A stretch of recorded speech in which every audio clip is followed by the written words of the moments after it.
അമ്മച്ചി സ്കൂളിൽ പോയ കഥയെന്ന് പറഞ്ഞു. അയ്യോ, ഞാൻ സ്കൂളിൽ പോയ കഥ പറഞ്ഞാൽ അത് പറയാനേ ഉള്ളു. ആ എന്നും എനിക്ക് പോകാനൊക്കത്തില്ല. ആ എന്നും പോയാല് വീട്ടിൽ സ്കൂള് കുറേ ദൂരമാണ്. ആ ദൂരത്തി അധികം പിള്ളേരൊന്നും കാണത്തില്ല. ആ എന്തെങ്കിലും പിള്ളേരോടൊരു വഴക്കിടും. വഴക്കിട്ടിട്ട് പിള്ളേരുമായിട്ട് അങ്ങ് അടിയിടും. ഏറ്റുകൊണ്ട് അടിച്ച് വീട്ടിൽ വരുമ്പോൾ പിടിയേ കാണത്തുള്ളൂ. സ്ലേറ്റിൻ്റെ പിടി മാത്രമേ കാണത്തുള്ളൂ. അപ്പോൾ എൻ്റെ മൂത്ത ആങ്ങള പിടിച്ച് 2 അടി എൻ്റെ ചന്തിക്ക് അങ്ങ് തരും. വടി വെട്ടി വെച്ചേക്കുവാ. വരുന്നുടനെ ഞാൻ അറയ്ക്കകത്ത് കയറി പാത്തം കരിക്കും. ഒരൊറ്റ ദിവസം പോലും പ്രശ്നമില്ലാത്ത ദിവസമില്ല. ഏതേലും പിള്ളേരോട് ഞാൻ വഴക്കിടും.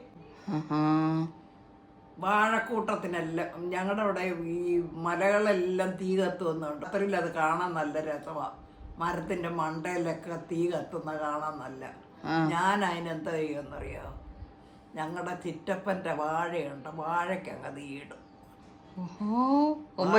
അമ്മച്ചിയോ? വാഴയ്ക്കങ്ങ് തീയിടും.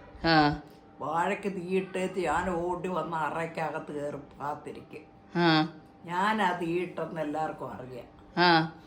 അയ്യോ, അങ്ങനെയൊക്കെ ഒരുപാട് നാശമൊക്കെ ഞാൻ ചെയ്തിട്ടുണ്ട്. ഞാൻ നാശമാകുമ്പോൾ റോഡിലിറങ്ങി അങ്ങ് നിൽക്കും.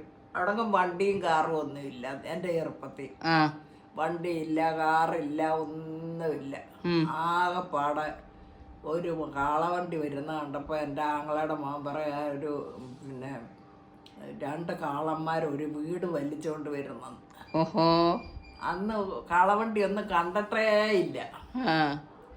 അങ്ങനെ ആയിരുന്നു. അയ്യോ, എൻ്റെ കഥ പറഞ്ഞാൽ ഒത്തിരി ഉണ്ട്. ചെറുപ്പത്തിലെ കഥ പറഞ്ഞ പള്ളിക്കൂടത്തിൽ ആഴ്ചയിൽ 1 പോകത്തുള്ളൂ. ഒരുപാട് ദൂരമാണ് പള്ളിക്കൂടത്തിൽ പോകാൻ. ഒരു പിള്ളേരും കാണത്തില്ല, ഞാൻ തന്നെ കാണത്തുള്ളൂ. പിന്നെ അമ്മച്ചി തയ്യലൊക്കെ പഠിച്ചത് എവിടുന്നാ? തയ്യൽ ഞാൻ ബാംഗ്ലൂരിൽ നിന്നാണ് പഠിച്ചത്.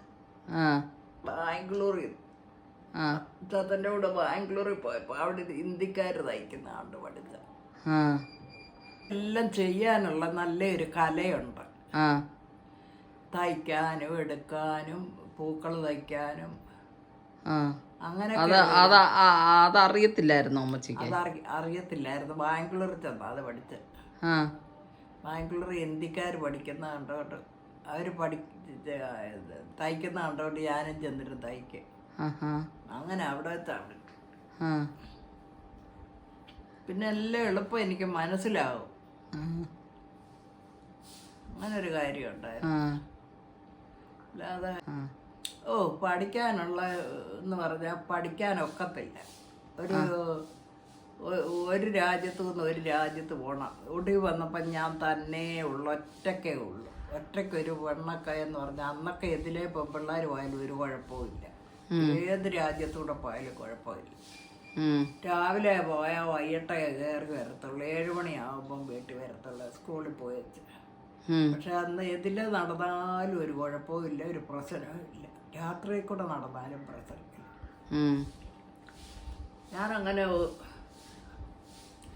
ഒരുപാട് സ്ഥലത്തൊക്കെ തന്നെ ഒറ്റയ്ക്ക് പോയിട്ടുണ്ട്. ഒരു കുഴപ്പവും വന്നിട്ടില്ല. അങ്ങനെ ആയിരുന്നു. അന്നത്തെ കാലം നല്ല കാലമായിരുന്നു. അന്ന് ഞാൻ ഞങ്ങളുടെ അവിടെ നിന്ന് നടന്ന് പിന്നെ അങ്ങ് ചിറ്റാറിയാടി.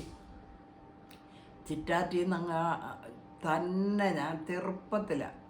എനിക്കൊരു 10-12 വയസ്സ് കാണും, 10-11 വയസ്സ് കാണും. എൻ്റെ ചേട്ടത്തിൽ താമസിക്കുന്ന അങ്ങ് ആങ്ങമ്മഴിയില്ല. ചിറ്റാറിയാടി ഒരു 6 കടന്ന് പിന്നെ അവിടുന്ന് ചിറ്റാറ്റിൽ നിന്ന് കയറി സീതത്തോടും കഴിഞ്ഞ് കൊച്ചുവയ്ക്കയും കഴിഞ്ഞ് ആങ്ങമ്മൊഴിയും കഴിഞ്ഞ് അങ്ങ് ചെല്ലത്തുള്ളൂ. ഇപ്പോഴത്തേന് നല്ല നടക്കാൻ നല്ല ആയോ എനിക്കറിയത്തില്ല. നിമിഷ നേരം കൊണ്ട് നടന്നു പോകും. ഇന്നത്തെ പോലൊന്നും അല്ല, നിമിഷ നേരം കൊണ്ട്. അന്ന് വണ്ടിയില്ലല്ലോ. എതിലെ വേണേലും പെൺപിള്ളേർക്ക് തന്നെ പോവാം, ഒരു ശല്യവും ഇല്ല. ഞാൻ അവിടുന്ന് തന്നെ അങ്ങ് ആങ്ങമൊഴി പിന്നെ സീതത്തോട് വഴി അങ്ങ് ആങ്ങമൊഴി പോയി. അന്നേരം ഈ കാട്ടിലൊന്നും വേറെ ജീവികളൊന്നും ഇല്ലയോ? ഇതിലാ പോകുന്നതിന് ജീവി കുഴപ്പമില്ല. ആനയും ഒന്നും അതില്ല. ചിറ്റാർ വഴി പോകുന്നതിന് ചിറ്റാറ സീതത്തോട്. ഇന്നൊക്കെയാണെങ്കിൽ ഓരോരുത്തർക്ക് പിള്ളേരെ എങ്ങും വിടാൻ വയ്യ, പേടി. ഇപ്പോഴെന്നാ അന്ന് ഇതിലെ വേണേലും വന്ന് എനിക്കൊരു 10-11 വയസ്സ് കാണും. ഞാൻ അങ്ങ് അവിടുന്ന് 10-11 വയസ്സ് ഇല്ല അവിടെ. അങ്ങനെ ഞാൻ ഏതെല്ലാം രാജ്യത്ത് ഒറ്റയ്ക്ക് പോയിട്ടുണ്ട്, ഏതെല്ലാം രാജ്യത്തേക്ക്.